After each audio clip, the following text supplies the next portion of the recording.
ناظرین میں اپنے گیسٹ کا تعارف یہاں پہ کراتی چلوں آپ سے. جو ہمارے ساتھ گیسٹ موجود ہیں مسلم لیگ نون کے رہنما انفارمیشن سیکریٹری مشاہد اللہ صاحب نے ہمیں جوائن کیا. السلام علیکم مشاہد اللہ صاحب. جی وعلیکم السلام. جی مشاہد اللہ صاحب بہت شکریہ ہمیں جوائن کرنے کا. اور اس کے ساتھ ساتھ ہم جائیں گے اپنے جو ہمارے ریٹائرڈ لیفٹیننٹ جنرل عبدالقیوم صاحب کی جانب اور ان کا بھی شکریہ ادا کریں گے. بہت شکریہ عبدالقیوم صاحب ہمیں جوائن کرنے کا. ٹھیک ہے قیوم صاحب ہم واپس آتے ہیں آپ کی ساتھ. مشاہد اللہ صاحب آپ سے میں شروع کروں گی, تھوڑی دیر میں ہم نذیر ناجی صاحب کو بھی لیں گے. اور انہوں نے ایک کالم لکھا تھا ابھی ریسنٹ لاسٹ سنڈے کو, اور انہوں نے ایک بات یہ لکھی تھی, اگر آپ کی بھی نظروں سے وہ گزرا ہو.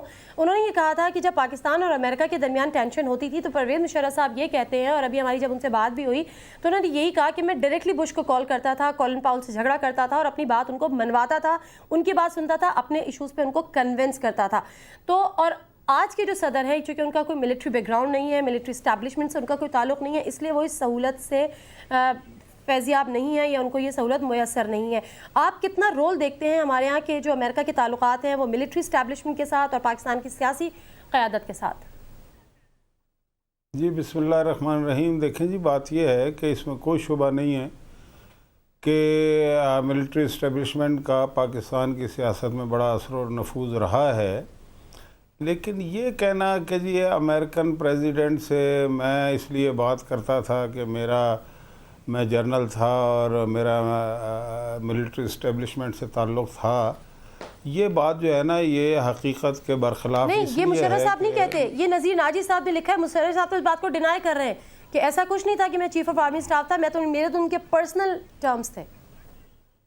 کوئی پرسنل ٹرم نہیں تھے. دیکھیں نا بات یہ ہے, میں یہی گزارش کر رہا ہوں, جب کلنٹن صاحب آئے تھے تو اس وقت بھی یہ جرنل ہی تھے, ملٹری اسٹیبلشمنٹ کو ریپریزنٹ بھی کر رہے تھے, اور وہ 4 گھنٹے رہے تھے اور انہوں نے ان کے ساتھ تصویر نہیں بنوائی تھی, ہاتھ بھی نہیں ملایا تھا. اصل مسئلہ یہ ہے کہ جب امریکہ کو ضرورت پڑتی ہے تو ہمارے ملک میں کوئی بھی اقتدار میں ہو وہ اس سے ہاتھ ملا لیتے, چاہے وہ ملٹری جرنیل ہو یا کوئی ڈیموکریٹک لیڈر ہو. تو بات یہ ہے کہ شروع میں ان کے پرویز مشرف کی ضرورت نہیں تھی, وہ ان کے اقتدار کو ناجائز تسلیم کرتے تھے, اور پرویز مشرف صاحب کی خواہش یہ تھی کہ ان کے اقتدار کو جائز قرار دے دیا جائے. اور اچانک 9/11 کا واقعہ ہوا تو مشرف صاحب کے جناب وہ کام بن گیا اور ان کے اقتدار کو بھی انہوں نے تسلیم کر لیا اور وہ بڑے ان کے ڈارلنگ بھی ہو گئے. تو یہ صورتحال رہی ہے. اور اس سے پہلے بھی, اور یہ میں آپ کو بتانا چاہتا ہوں کہ امریکنز جو ہیں وہ اپنے ملک میں تو جمہوریت چاہتے ہیں, لیکن شاید اس باقی دنیا میں اسپیشلی عالم اسلام میں آپ دیکھ لیں, اگر نظر ماریں تو وہاں ان کے جن لوگوں سے بھی بہت زیادہ قریبی تعلق رہے ہیں ان میں سے کوئی بھی ڈیموکریٹک آدمی نہیں تھا. وہ ہمیشہ ڈکٹیٹر جو ہے. یہ تو ایک ہسٹری ہے, لیکن یہ بات بھی حقیقت ہے کہ اس دفعہ امریکہ نے ریئلائز کیا ہے کہ منتخب حکومت ہونی چاہیے پاکستان میں. اس کا ثبوت وہ کیری لوگر بل ہے, اور کیری لوگر بل جب منتخب حکومت کے لیے کہا گیا, ایلوکیٹ پراپرلی ان کے لیے کیا گیا, تو ہماری جو GHQ تھا اس نے بڑا اس بات کا ناراضگی کا اظہار کیا. فوری طور پر کور کمانڈر کا اجلاس ہوا, ایک پریس ریلیز اس بارے میں جاری کر دی, جبکہ ان کو تو یہ رائٹ ہی نہیں بنتا تھا کہ وہ اس پہ اجلاس کریں, اپنے تحفظات کا اظہار کریں, اس کے بعد ایک پریس ریلیز جاری کر دیں. تو ان کو بھی تو پسند نہیں آتا نا ہمارے یہاں. یہ بھی بات ہے, لیکن بات یہ ہے کہ جو موجودہ جمہوری حکومت ہے یہ تسلسل ہے پرویز مشرف صاحب کا, اور یہ موجودہ حکومت کا جو NRO ہوا تھا اس میں پرویز مشرف صاحب کا بھی بڑا انپٹ تھا اور ISI کا بھی بڑا انپٹ تھا, اور انہوں نے مل جل کے یہ سارا NRO کرایا تھا. اور اس کے نتیجے میں یہ اقتدار ظاہر ہے امریکہ کا تھا, برطانیہ کا تھا. اس کا جو آرکیٹیکٹ تھا جو وہ تھا کارلائل گرانٹ, جو ہمارے یہاں بہت عرصہ ہائی کمشنر رہا ہے, جن کی فیملی کے نام سے لائل پور شہر کا بھی نام ہے. تو یہ یعنی کہ یہ اس حکومت میں بھی فوج اور ملٹری اسٹیبلشمنٹ کا بڑا عمل دخل تھا. اسی لیے وہی لیگیسی چل رہی ہے, وہ پالیسیاں تبدیل نہیں ہوئیں ابھی تک. اور جبکہ پاکستان کے عوام کی یہ خواہش تھی, وہ سمجھتے تھے کہ 2008 کے الیکشن کے بعد موجودہ جو صورتحال ہے, اسپیشلی جو انٹرنل سیکورٹی کی جو پالیسی ہے اور ایکسٹرنل پالیسی ہے یعنی کہ خارجہ پالیسی, اس میں کوئی ایسا شفٹ آئے گا, کوئی تبدیلی آئے گی, لیکن وہ نہیں آیا. وہ تبدیلی نہیں ہے. جی ٹھیک ہے.